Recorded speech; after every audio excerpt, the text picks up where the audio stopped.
Notes in silence. The sigh, the silence, and Beethoven's hair. The melody and the mystery. Listen to this for a moment. It is almost certain that you have heard this melody before. It is one of the most famous, melancholic, and beautiful pieces for piano ever written in human history.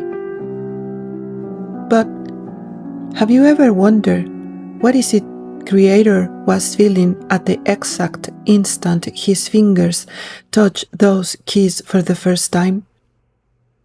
What pain, what secret, or what passion drove Ludwig van Beethoven to create this landscape of notes that feels like a scythe suspended in time? Today we are embarking on our journey that goes far beyond music. We will travel from piano lessons in 1801 Vienna through the secret letters of a man on the brink of suicide, all the way to the 21st century scientific laboratory where a single lock of hair cut from his deathbed revealed the truth about Beethoven's physical tragedy. The novel and the legend. Giulietta Giocardi. For generations, literature and film have tried to decipher what inspired this sonata.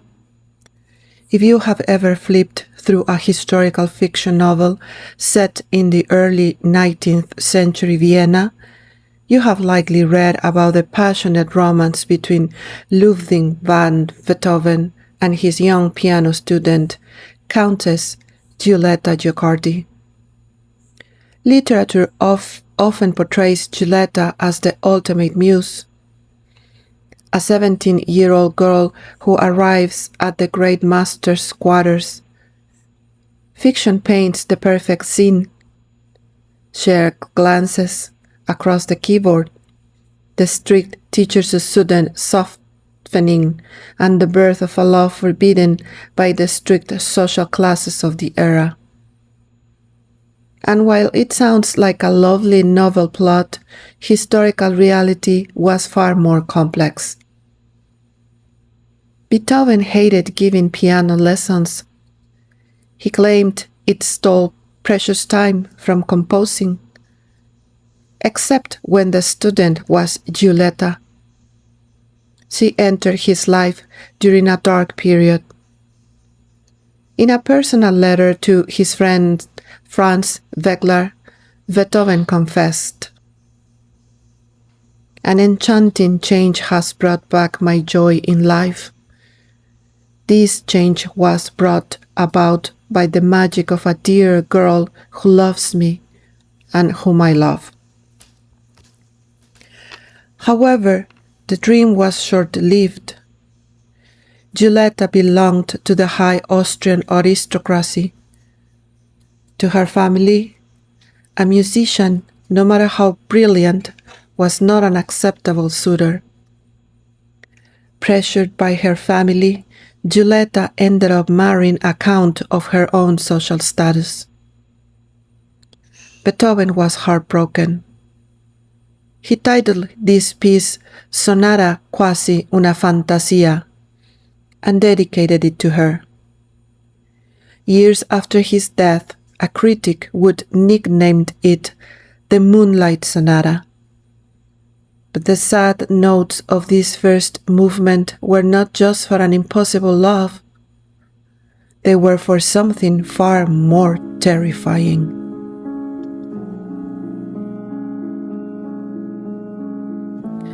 The heartbreaking letter.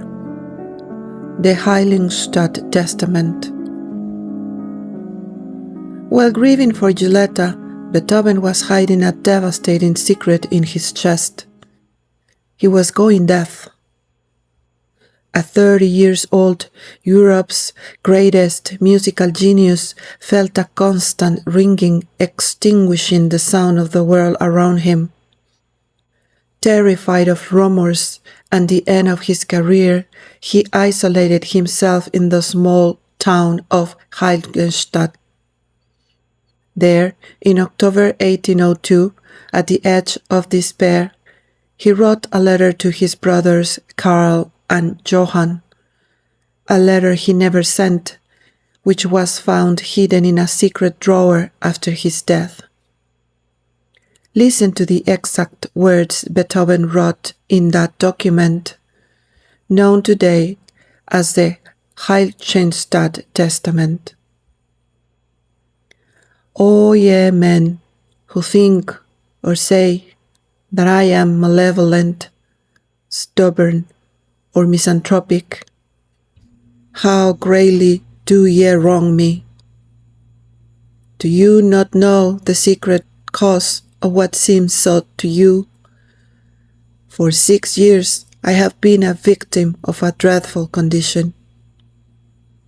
I must live almost as an exile. If I approach people, a hot terror seizes upon me, a fear that I may be subjected to the danger of letting my condition be observed. What a humiliation when someone standing next to me heard a flute in the distance and I heard nothing. Such incidents brought me to the verge of despair. A little more and I would have put an end to my life. Only art was that withheld me. Oh, it seemed impossible to leave the world until I had produced all that I felt called upon to produce. Music was not a mere profession to him. It was the anchor keeping him tied to life, while his mind and ears sank into silence.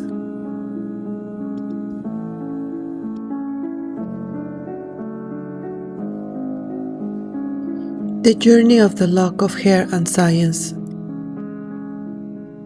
Beethoven survived that crisis and continued composing his greatest masterpieces in total inner silence. But the mystery of what caused his deafness, his agonizing stomach pains, and his volatile temper remained unanswered for nearly 2 centuries, until medical science crossed paths with a historical relic. On March 27, 1827, the day after Beethoven died in Vienna, a 15-year-old music student named Ferdinand Hiller visited the composer's deathbed. As was customary at that time, he cut a lock of his hair as a keepsake. That lock was preserved in a glass locket. What no one could have imagined was the incredible journey that hair would take through history. It passed down through generations of the Hiller family until World War II. In Nazi-occupied Denmark, the locket ended up in the hands of a Danish doctor who was helping save Jewish lives during the Holocaust. Decades later, 182 years into its journey, that lock of hair went up for auction as Sotheby's in London in 1994. Who bought it? 2 passionate Americans, Ira Brillant, a Beethoven enthusiast, and Dr. Alfredo Guevara, a urologist from Texas.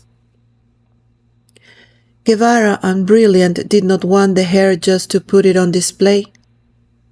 They wanted answers. They took the strands to scientific laboratories and universities in Arizona and Minnesota for mass spectrometry and DNA analysis. What forensic science discovered was shocking. Beethoven's hair contained lead concentrations 60 to 90 times higher than normal human levels. The genius was suffering from chronic lead poisoning or plumbism. In the 19th century, lead was everywhere. doctor used it in medicine.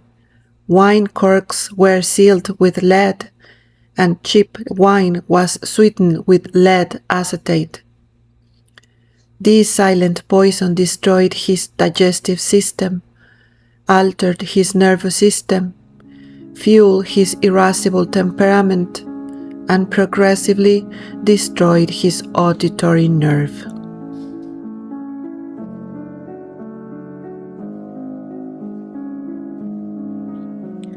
Closing and reflection.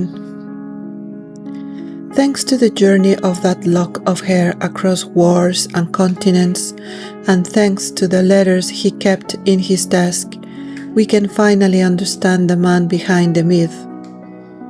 Beethoven was not simply an ill-tempered master isolating himself from the world.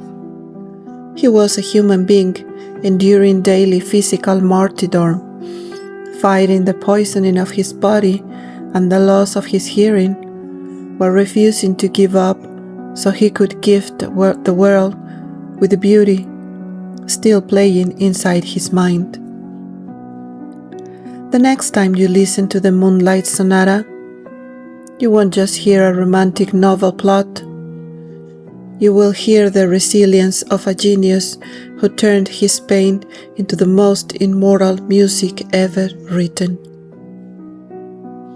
I hope you enjoyed this journey through history, science, and art. See you in the next episode, and we continue uncovering the mysteries and lives behind the greatest works of art. In the meantime, I invite you to stay a moment longer, close your eyes, and let yourself be wrapped in Beethoven's music. Don't forget to subscribe to the podcast so you don't miss upcoming stories. And if you enjoyed this episode and want to support this project, it would mean the world to me if you bought me a coffee via the link in the show notes. Thank you so much for listening, and until next time, Mar Azul.